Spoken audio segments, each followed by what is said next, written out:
Izkušnje in kakovost našega znanja so se postopoma širili.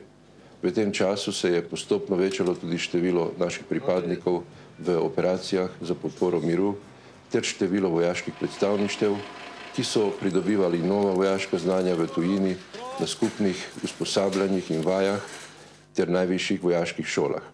Izkušnje in obseg ter kakovost našega znanja so se tako postopoma povečevali. Novembra 2002 smo dobili vabilo za članstvo v NATO.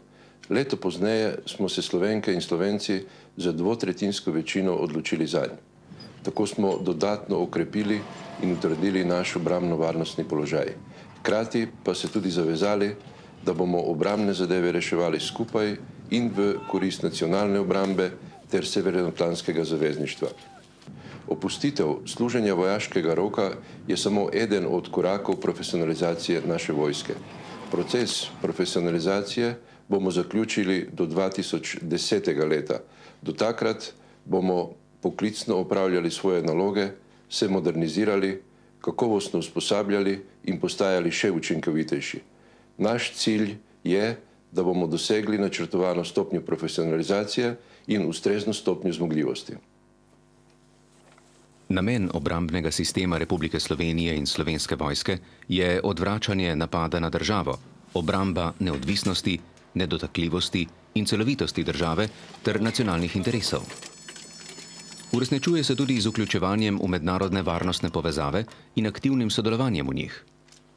Cilji so torej preprečevanje kakršnekoli agresije, ustrezen odgovor nanjo ter vojaški prispevek mednarodnemu miru in varnosti, hkrati pa tudi podpora sistemu zaščite, reševanja in pomoči pri zagotavljanju varnosti in blaginje državljanov Slovenije.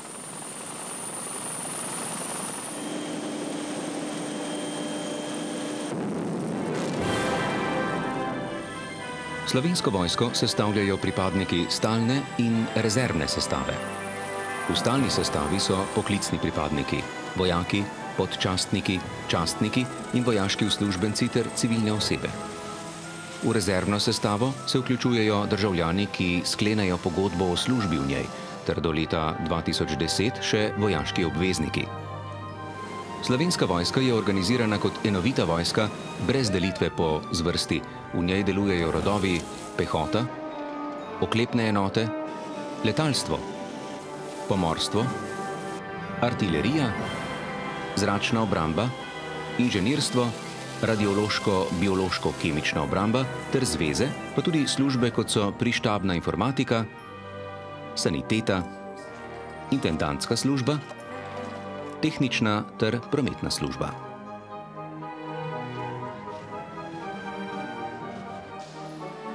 Sile se delijo na sile za bojevanje in sile za bojno podporo, glede na sposobnosti premeščanja pa na premestljive in nepremestljive.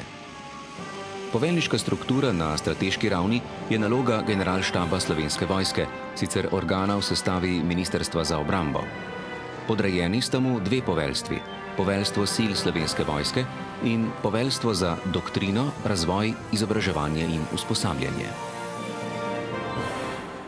Poveljstvu sil so podrejeni dve brigadi, posebne enote ter Poveljstvo za podporo.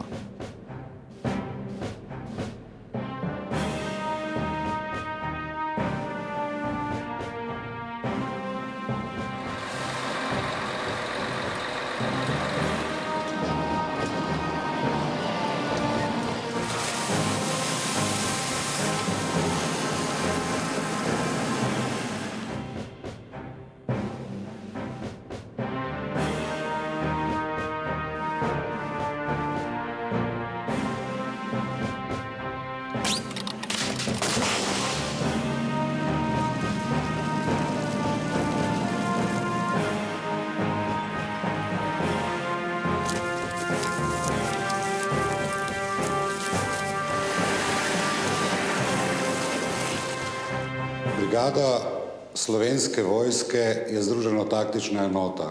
Sem poveljnik prve brigade Slovenske vojske, ki je namenjena za bojevanje.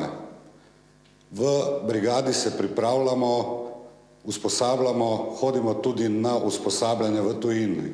Znanja, ki jih pridobivamo v tujini, uporabljamo pri usposabljanju svojih vojakov, podčastnikov in častnikov.